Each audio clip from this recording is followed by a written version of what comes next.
Assalamualaikum warahmatullahi wabarakatuh. Selamat pagi pemirsa Trans 7. Khazanah Ensiklopedia Islam Dunia pagi ini kembali hadir ke hadapan Anda untuk berbagi pengetahuan dan saling menasehati dalam kebajikan.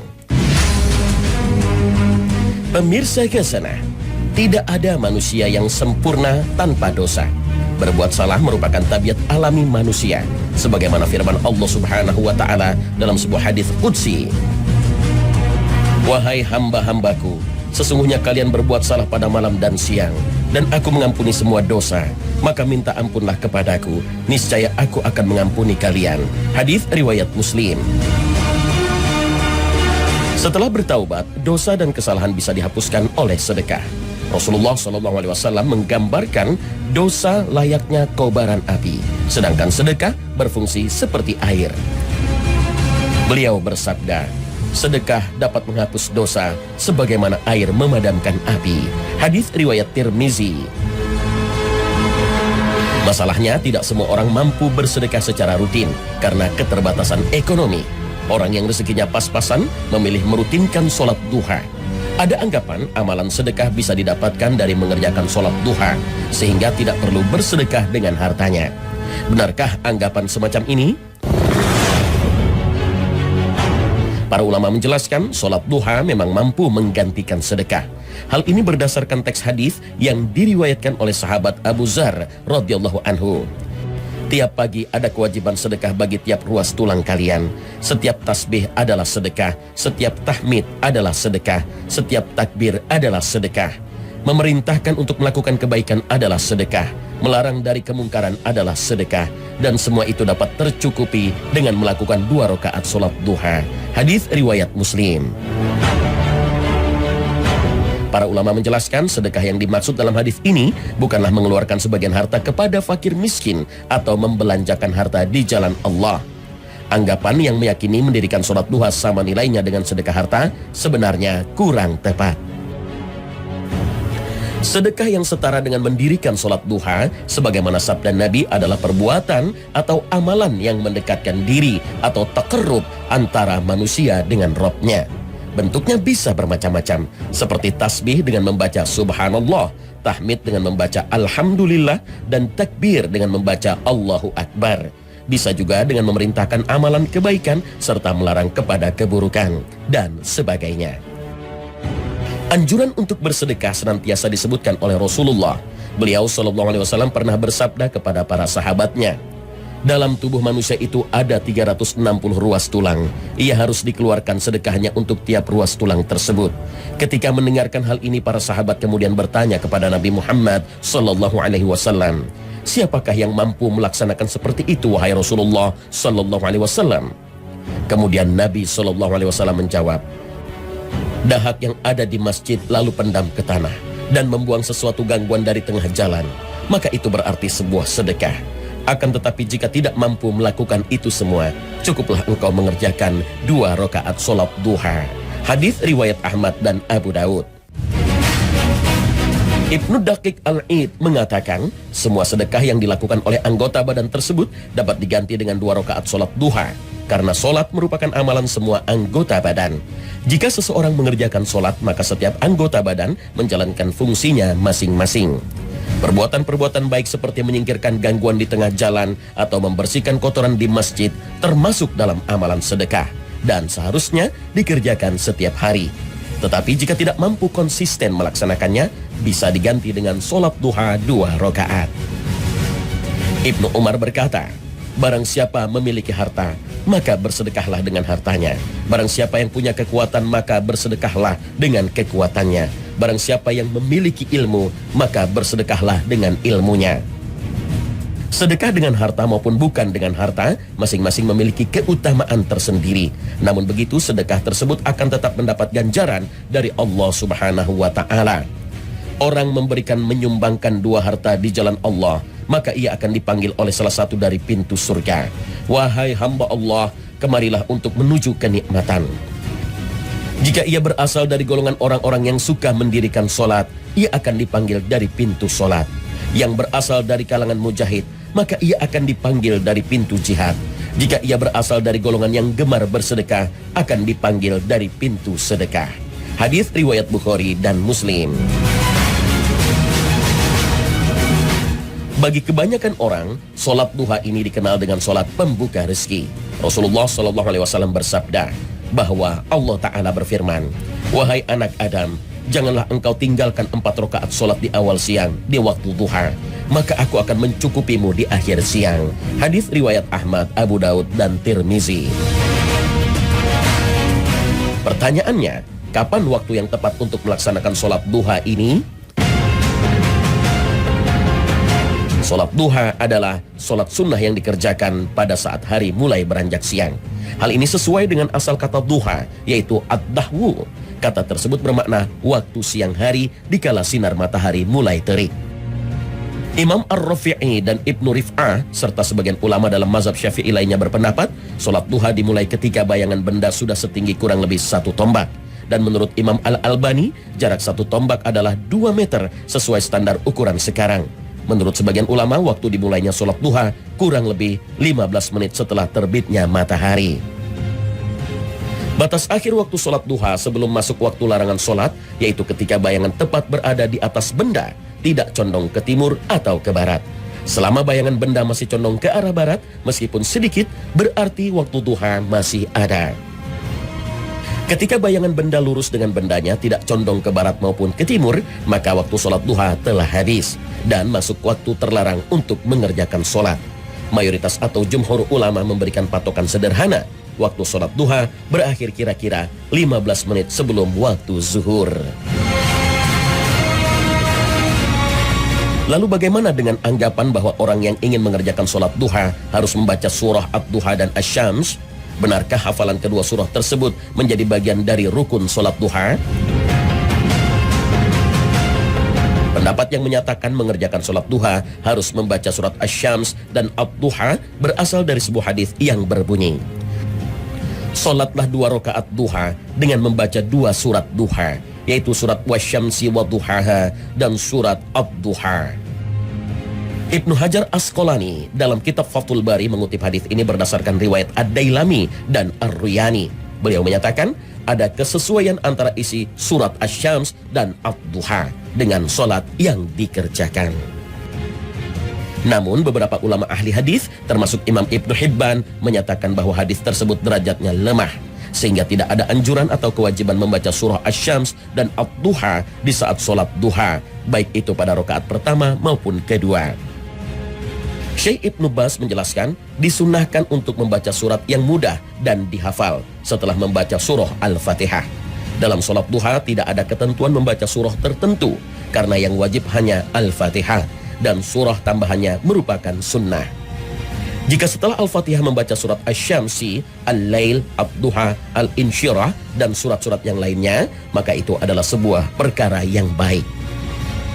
Lalu bagaimana dengan doa yang dipanjatkan seusai sholat duha? Apakah ada doa khusus yang harus diamalkan? Secara umum tidak ada riwayat khusus dari Rasulullah SAW terkait doa khusus setelah sholat duha. Adapun doa masyhur yang sering kita dengar adalah, Allahumma in kana rizqi fis samai fa'anzilhu, wa in kana fil ardi fa'akhrijhu, wa in kana na'iyan faqribhu, wa in kana qariban fayassirhu. Ya Allah, jika rezeki hamba berada di langit, maka turunkanlah. Jika ia berada di bumi, maka keluarkanlah. Jikapun ia jauh, maka dekatkanlah. Dan jika dia dekat, maka mudahkanlah. Namun doa ini diyakini bukanlah hadis Rasulullah Sallallahu Alaihi Wasallam. Sebagian ulama menilai bahwa redaksi doa tersebut masyhur di Arab dan tidak jelas juga siapa yang memulai. Tapi secara isi tidak ada masalah dengan redaksi doa tersebut, sehingga jika ingin dipakai sebagai doa setelah sholat sunnah duha juga diperbolehkan. Namun jika ingin meniru redaksi doa Rasulullah SAW, terutama dalam kaitannya dengan kelapangan rezeki, maka ada banyak doa yang bisa dipanjatkan. Dalam kitab Al-Azkar karangan Imam An-Nawawi disebutkan bahwa Rasulullah SAW setiap selesai sholat selalu berdoa, Allahumma inni a'udzubika minal kufri wal faqri wa adzabil qabri. Ya Allah, aku berlindung kepadamu dari kekufuran dan kefakiran, harta, dan dari siksa kubur. Selain itu, ada pula riwayat lain dari Ummu Salamah radhiyallahu anha bahwa Rasulullah SAW setiap selesai sholat subuh sering berdoa, Allahumma inni as'aluka ilman nafi'a wa amalan mutaqabbala wa rizqan thayyiba.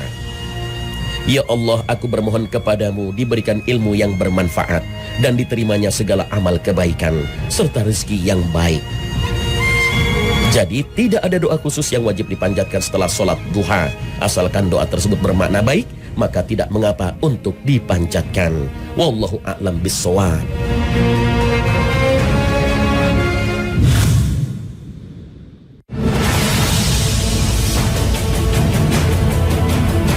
Beralih ke masalah lain, fenomena yang terjadi di masyarakat adalah kebiasaan saling berjabat tangan dan mencium tangan ketika saling bertemu. Namun apakah hal ini hanya kebiasaan atau memang dicontohkan oleh Rasul? Bagaimana syariat memandang hal ini? Siapa saja yang boleh dicium tangannya terkait hal ini? Kebiasaan atau adat mencium tangan bagi sebagian besar kaum muslimin merupakan wujud rasa kasih sayang dan penghormatan, terutama kepada ulama, guru, serta orang yang dituakan. Perbuatan ini juga dikerjakan oleh para sahabat radhiyallahu anhum jika bertemu dengan Nabi Muhammad SAW. Mereka akan bergegas mencium tangannya, sebagaimana sebuah hadis yang diriwayatkan oleh Imam Ahmad dan Ibnul Muqri. Dari Jabir radhiyallahu anhu, beliau berkata bahwa Umar bergegas menuju Rasulullah lalu mencium tangannya. Mencium tangan sebagai bentuk penghormatan kepada Rasulullah SAW tidak hanya dilakukan oleh para sahabat dari kalangan bangsa Arab. Kaum Yahudi bahkan mencium kaki Nabi Muhammad SAW. Dari Sofwan bin Asal, ia berkata bahwa ada dua orang Yahudi bertanya kepada Rasulullah tentang 7 ayat yang pernah diturunkan kepada Musa alaihissalam. Setelah dijawab, mereka mencium tangan dan kaki Rasulullah. Lalu mereka berkata, "Kami bersaksi bahwa engkau adalah Nabi." Kebiasaan saling mencium tangan juga berlaku di antara sesama sahabat. Misalnya, riwayat Ammar bin Abi Ammar yang menyatakan, Zaid bin Sabit pernah mencium tangan Ibnu Abbas. Zaid bin Sabit pernah berkata kepada Ibnu Abbas, "Berikanlah tanganmu." Maka diberikanlah tangan Ibnu Abbas. Lalu Zaid menciumnya. Hadis riwayat Ibnu Sa'ad. Imam An-Nawawi dalam kitab berjudul Rawdatul Talibin menjelaskan, mencium tangan seseorang karena kesalihan, keilmuan, kemuliaan dan perkara-perkara yang berkaitan dengan keagamaan termasuk hal yang mandub atau disukai. Abu Bakar Al-Marwazi dalam kitab Al-Wara menerangkan pendapat Imam Ahmad. Tidak mengapa seorang muslim mencium tangan sesama muslim jika alasannya karena agama. Berdasarkan riwayat yang ada, para ulama berpendapat mencium tangan bukanlah sebuah perbuatan yang hanya berlaku untuk Nabi Muhammad SAW. Mencium tangan ulama, guru, dan orang-orang yang dihormati adalah perkara yang dibolehkan dalam agama Islam. Jika demikian, adakah batasan dan syarat dalam mencium tangan ini? Bagaimana jika seseorang menjadikan hal tersebut sebagai suatu kewajiban? Dalam syariat memang tidak ada batasan dan syariat perihal cium tangan kepada orang alim ulama, orang tua maupun guru. Namun, menurut ulama kontemporer, cium tangan ini tidak boleh dijadikan suatu kewajiban. Karena dikhawatirkan bisa menjadikan seorang alim sombong dan melihat dirinya hebat. Bahkan jangan sampai ada orang yang berharap berkah dari mencium tangan si alim tersebut, karena keberkahan datangnya dari Allah Subhanahu wa Ta'ala, bukan dari mencium tangan orang. Mencium tangan juga menjadi terlarang apabila diniatkan untuk memperoleh perkara duniawi. Imam Nawawi berkata, jika seseorang mencium tangan seseorang dengan tujuan memperoleh jabatan, maka perbuatan ini sangat dibenci. Imam Ahmad berpendapat dalam keadaan sangat mendesak, boleh mencium tangan seseorang untuk urusan dunia. Misalnya, seseorang yang sedang dalam keadaan terjepit dan akan dibunuh, maka ia boleh mencium tangan orang yang berkuasa agar lolos dari upaya pembunuhan. Lalu bagaimana pula bila mencium tangan yang bukan mahram, apakah diperbolehkan? Kaidah mencium tangan ini sama dengan berjabat tangan, karena sebelum mencium tangan pasti seseorang akan berjabat tangan terlebih dulu. Artinya, tangan akan saling menyentuh. Jumhur ulama melarang untuk berjabat tangan dengan yang bukan mahram, sedangkan ulama Hanafiyah dan ulama Hambali membolehkan berjabat tangan dengan bukan mahram yang sudah tua yang tidak ada syahwat. Dalam sebuah hadis Imam Bukhari disebutkan bahwa ketika Nabi Muhammad SAW membaiat perempuan yang bukan mahram, beliau tidak menjabat perempuan tersebut dan membaiat hanya dengan ucapan. Aisyah berkata, Rasulullah SAW tidaklah pernah menyentuh wanita sama sekali sebagaimana yang Allah perintahkan. Tangan beliau tidaklah pernah menyentuh tangan mereka. Ketika baiat, beliau hanya membaiat melalui ucapan dengan berkata, "Aku telah membaiat kalian." Hadis riwayat Muslim. Jika ada unsur syahwat, maka perbuatan mencium tangan ini dilarang. Karena saling mencium dalam keadaan syahwat hanya diperbolehkan untuk pasangan suami istri. Dalam ilmu fikih, mencium tangan orang yang berilmu dan soleh bukanlah sebuah perintah agama. Sehingga mencium tangan guru, ulama, kiai tidak digolongkan sebagai sesuatu yang wajib atau sunnah. Mencium tangan merupakan kebiasaan masyarakat atau urf yang diperbolehkan oleh syariat Islam. Ada kaidah yang berbunyi, al-adatul muhakkamah. Sebuah adat atau tradisi itu bisa dijadikan dasar hukum jika adat istiadat tersebut tidak bertentangan dengan hukum Islam itu sendiri. Adat istiadat yang diakomodasi dalam syariat Islam biasanya terkait dengan etika, norma kehidupan, dan sopan santun yang berlaku di masyarakat. Urf atau kebiasaan yang berlaku di negeri kita adalah mencium tangan orang tua dan orang-orang yang terhormat lainnya seperti kakek, paman, mertua, termasuk kiai, ulama, dan lainnya. Bila hal itu kita lakukan sebagai bentuk penghormatan dan menyesuaikan diri dengan urf yang dikenal masyarakat, maka hal itu baik karena menunjukkan adanya etika dan sopan santun yang berlaku di masyarakat.